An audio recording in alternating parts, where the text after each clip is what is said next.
नमस्कार, मी उर्मिला. माझ्या मराठी अन्नपूर्णा चॅनलमध्ये तुमचं खूप खूप स्वागत आहे. तीच शेपूची भाजी खाऊन खूप कंटाळा येतो, तर थोड्याशा वेगळ्या पद्धतीने आपण आज शेपूची भाजी बनवणार आहे. तर शेपूच्या भाजीची ना एक रेसिपी मी अपलोड केलेली आहे मुगाची डाळ घालून, तर ती पण नक्कीच बघा. तर आता आहे ना, मी दुसऱ्या पद्धतीने ही तुम्हाला शेपूची भाजी बनवून दाखवते आहे. तर त्यासाठी ना शेपूची भाजी मी कापून घेतली बारीक, त्यानंतर चांगली 2 पाण्याने धुवून आणि निथरत ठेवली आहे. तर त्यामधलं सर्व पाणी निथरून जाईल असं. तर त्यानंतर तेल गरम करायला ठेवलं आहे. त्यामध्ये लसूण जिरेची फोडणी दिली आहे आणि त्या लसूण जिरेची फोडणी दिल्यानंतर आहे ना, हिरवी मिरची 4-5 हिरव्या मिरच्या, 5-6 लसणाच्या पाकळ्या आणि अर्धा चमचा जिरे असं कुटून घेतलं आहे. सगळं तळून घेतलं मस्त असं आणि त्यानंतर आहे ना, आपण निथरलेली शेपूची भाजी टाकायची आहे.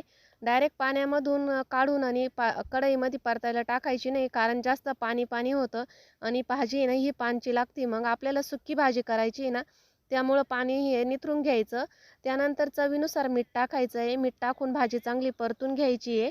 तर बघा अशा पद्धतीने, कारण थोडंसं लेटच मीठ टाकायचं, अगोदर टाकलं ना तर भाजी ही खरट होते. तर जास्त काही वेळ लागत नाही, 2-3 मिनिटांमध्ये भाजी ना चांगली परतून जाते. तर बघा अशा पद्धतीने ना आपली शेपूची भाजी चांगली परतून झाली आहे.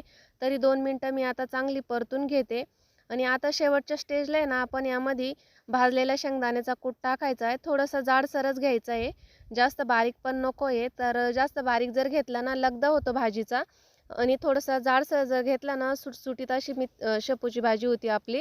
तर बघा ही शेपूची भाजी आहे ना, तुम्ही ऑफिसच्या डब्यासाठी देऊ शकतात किंवा मुलांना शाळेत पण देऊ शकतात टिफिनसाठी.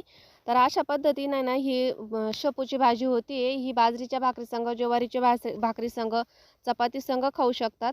तर मला आहे ना थोडासा कूट आहे ना हा कमी वाटला, त्यामुळं मी होता तेवढा पण कूट आहे ना हा टाकून दिला. नंतर आहे ना 4-5 मिनिटं आहे ना भाजी चांगली परतून घ्यायची, म्हणजे तिच्यामध्ये जे पाणी असतं ना ते पूर्ण आटून जातं आणि आपल्याला एकदम सुटसुटीत मस्त अशी शेपूची भाजी भेटती. तर बघा अशा पद्धतीने ना तुम्ही नक्की ट्राय करून बघा शेपूची भाजी आणि कशी झाली ते मला कमेंटमध्ये नक्कीच सांगा. तर व्हिडिओ इथंच संपवते. रेसिपी कशी झाली ते नक्की सांगा. धन्यवाद.